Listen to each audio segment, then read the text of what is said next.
सुनो। मैं भीमताल ब्लॉक के बान्ना गांव में हूं और यहां पर एक छात्र से मिलने के लिए आया हूं जिनका नाम रोहित बेलवाल है। रोहित ने एक सपना देखा है गांव में एक ऐसा उद्यम स्थापित करने का जिसके माध्यम से वो रोज़गार तो प्राप्त करेंगे ही करेंगे और गांव के कई युवाओं को प्रेरित भी करेंगे। रोहित, आपका पहले स्वागत है हमारे यूट्यूब चैनल में।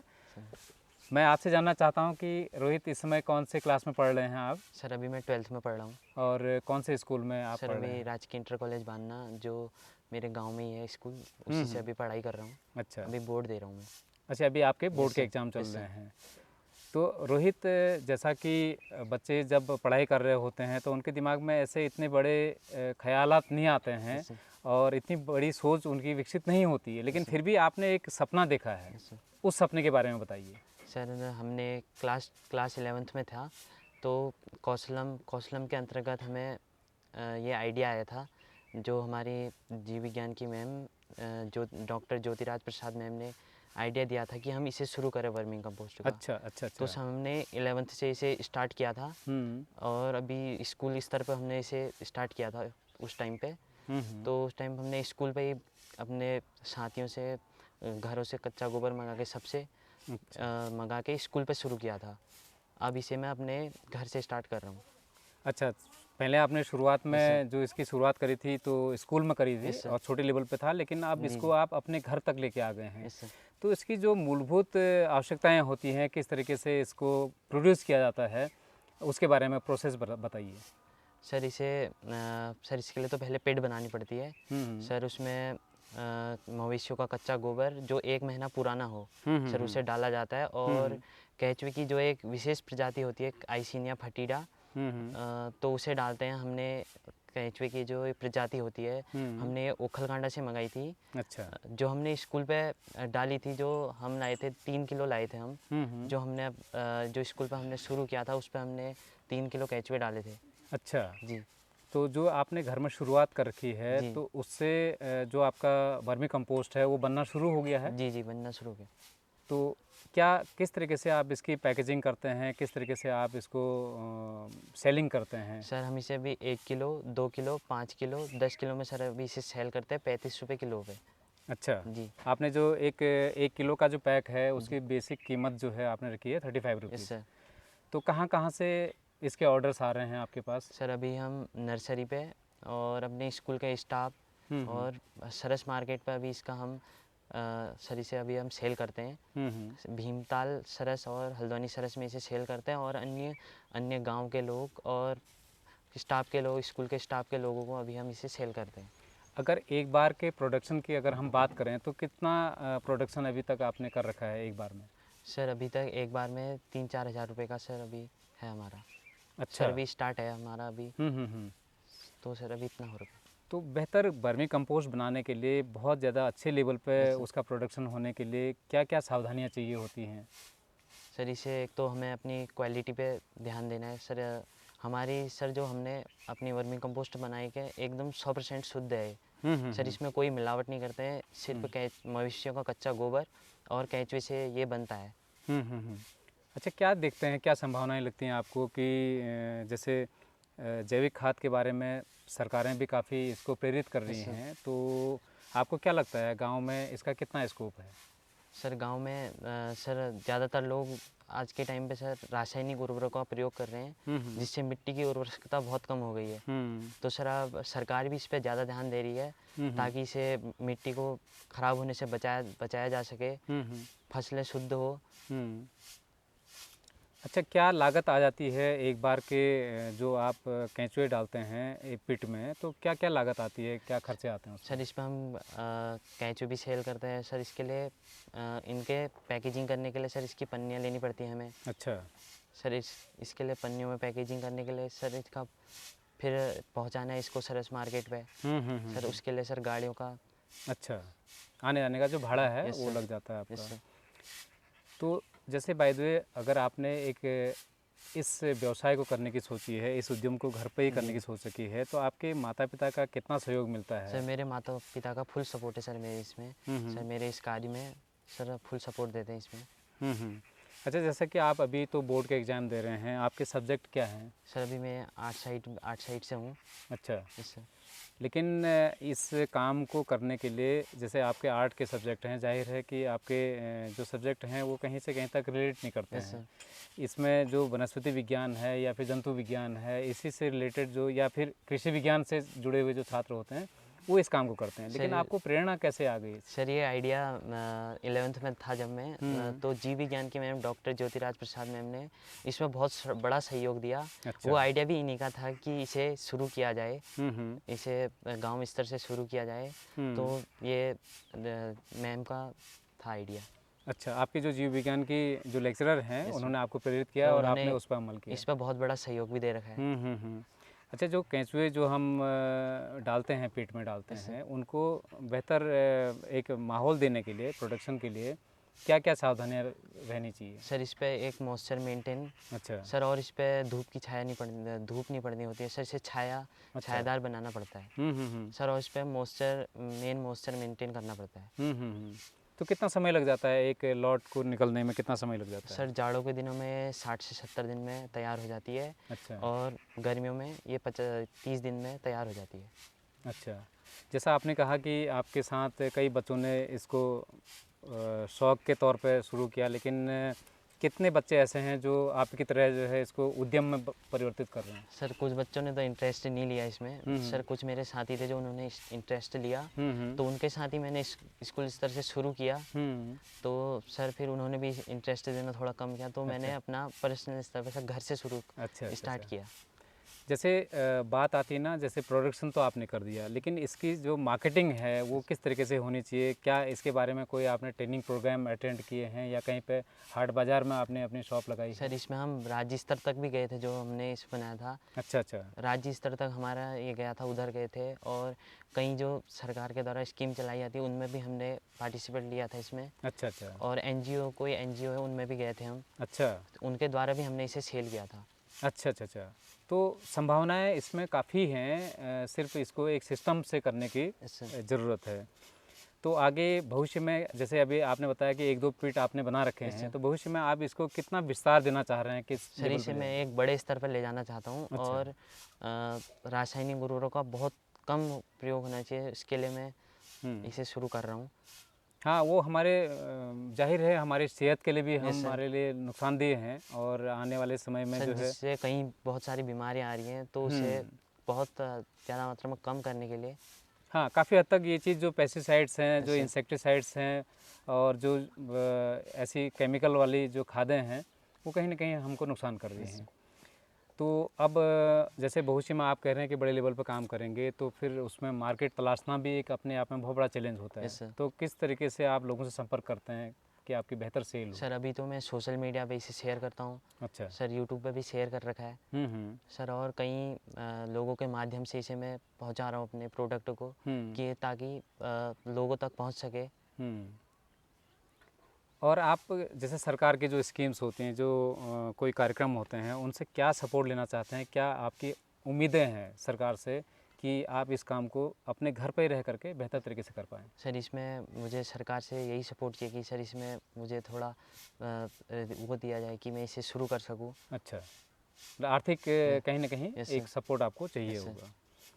ठीक है रोहित, आप जिस सपने को लेकर चल रहे हैं, जिस चीज़ में आप अपने भविष्य को तलाश रहे हैं, तो हम तो चाहेंगे कि आप इसको बहुत अच्छे लेवल पर करें, और हम आपके जो आपने एक प्रोडक्शन का वो बना रखा है, पिट बना रखा है, उसको हम देखना चाहेंगे और उसकी जानकारियाँ भी हम आपसे और लेना चाहेंगे।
अब हम रोहित के वर्मी कंपोस्ट प्रोडक्शन एरिया पे आ चुके हैं और सौभाग्य से हमारे साथ आज मौजूद हैं रोहित की प्रेरणा स्रोत टीचर और रोहित के पिताजी भी। हम इनसे बातचीत करेंगे। पहले रोहित की मैम से बात करते हैं।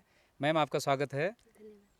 मैं आपसे ये जानना चाहता हूँ कि रोहित जबकि आर्ट सब्जेक्ट से इंटर कर रहा है, लेकिन आपने फिर भी उसके दिमाग में एक बात डाली जो कहीं ना कहीं साइंस की तरफ दिखती है, तो कैसे आपने उनको प्रेरित किया?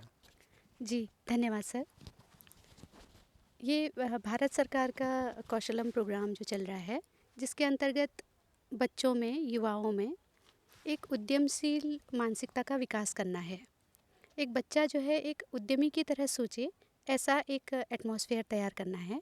तो उसी प्रोग्राम के तहत हम लोगों ने स्कूल में कक्षा 11 मुझे मिली हुई थी, उसमें आर्ट्स और साइंस सभी बच्चे थे सम्मिलित। तो हम लोगों ने आपस में डिस्कस किया कि हम क्या ऐसा कर सकते हैं। बच्चों से कई विचार आए कि उसमें ये भी था कि हमें 3P यानी कि पीपल, प्रॉफिट और प्लैनेट के अकॉर्डिंग ही काम करना था।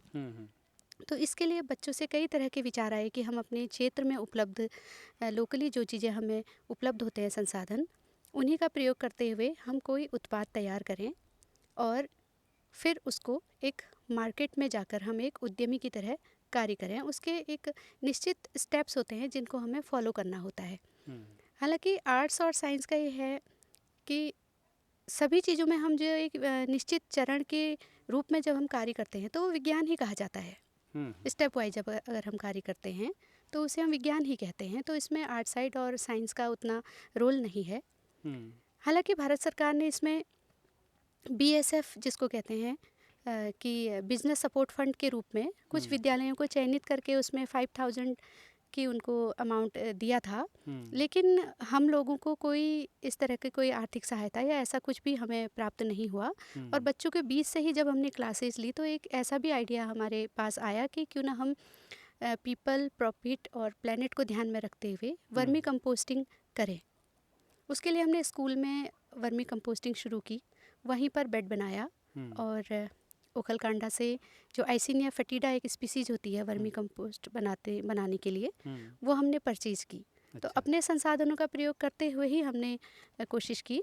तो ये होता है सर कि काम तो बहुत सारे लोग करते हैं, लेकिन कोई ही उसमें आगे सक्सेसफुल हो पाते हैं और किसी में ही, सभी में हम लोग उद्यमशील मानसिकता का विकास नहीं कर सकते हैं। तो रोहित में आपने क्या, आपको डिस्टर्ब कर रहा हूँ मैं, लेकिन रोहित में आपने ऐसा क्या गुण पाया कि आपने इसको बिल्कुल अपने प्रिय शिष्यों में से एक माना है?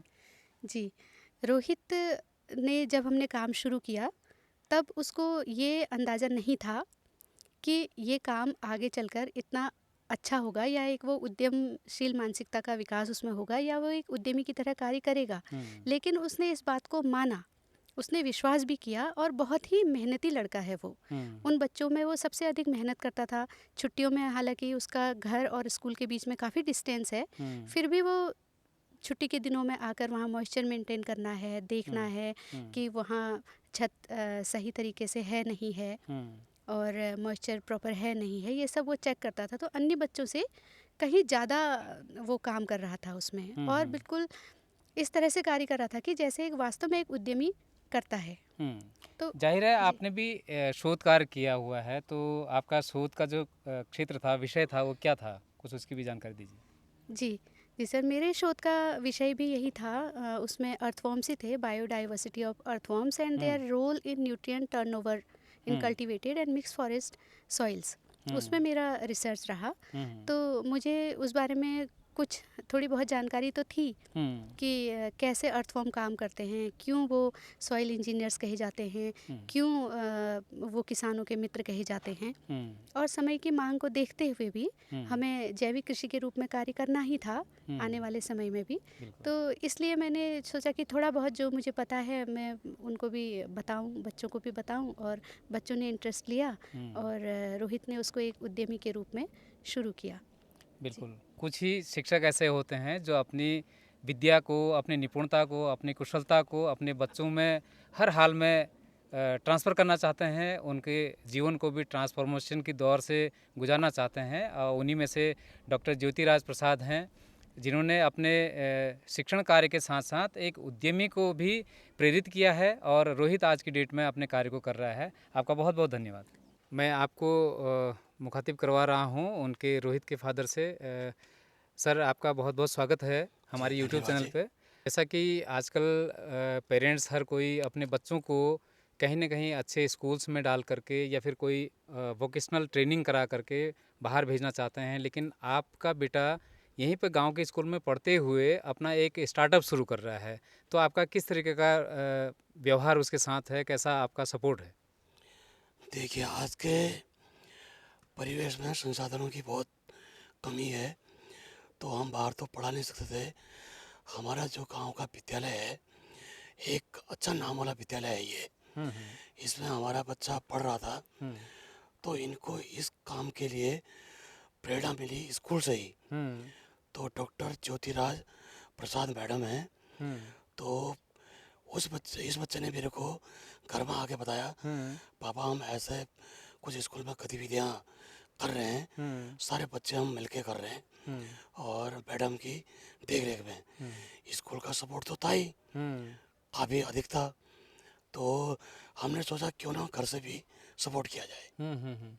अच्छा, जैसा कि अभी रोहित 18 साल का नहीं हुआ है, तो ये कैसे इस काम को करने में इनको सहयोग कौन कर रहा है? किस तरीके से हो रहा है? परिवार का क्या सहयोग है?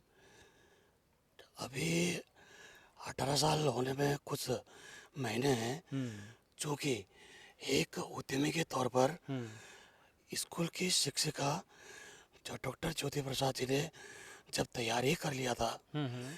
तो हमने भी घर में यह काम शुरू करवाया। अच्छा। तो हमने एसएचजी ग्रुप जो कि ऑलरेडी अभी वर्तमान में चल रहा था, हुँ, हुँ, ये हमारा इसकी मम्मी का कुछ महिलाओं के साथ मिलके 5 महिलाओं का ग्रुप है। हुँ, हुँ, हुँ, तो मार्केटिंग के लिए हमने ग्रुप को आ, इनके सपोर्ट के लिए दिया। हुँ, हुँ, शुरू में स्कूल में इनने मार्केटिंग की, हुँ, यानी कि सेल किया। हुँ, जो इन्हें कंपोस्ट खाद बनाई स्कूल में, हुँ, उसको वहीं से इनने सेल किया हुँ, स्टाफ में, अदर लोगों में हुँ, या बाजार में। तो हमें लगा कि इसमें तो अच्छा स्कोप है, हुँ, तो क्यों ना इसको एसएचजी ग्रुप देके सपोर्ट के तौर पर, हुँ, तो उससे थ्रू काम किया जाए हुँ। या करवाया जाए। तो इस तरह से हमने मार्केटिंग करवाई। आपको क्या लगता है कि रोहित जैसे युवा जिनके दिमाग में एक सपना चल रहा है, जो उसके लिए मेहनत भी कर रहे हैं, रोज़गार की क्या संभावनाएं हो सकती हैं और अन्य बच्चों को रोहित जैसे और युवा बच्चों को हम कैसे जोड़ सकते हैं?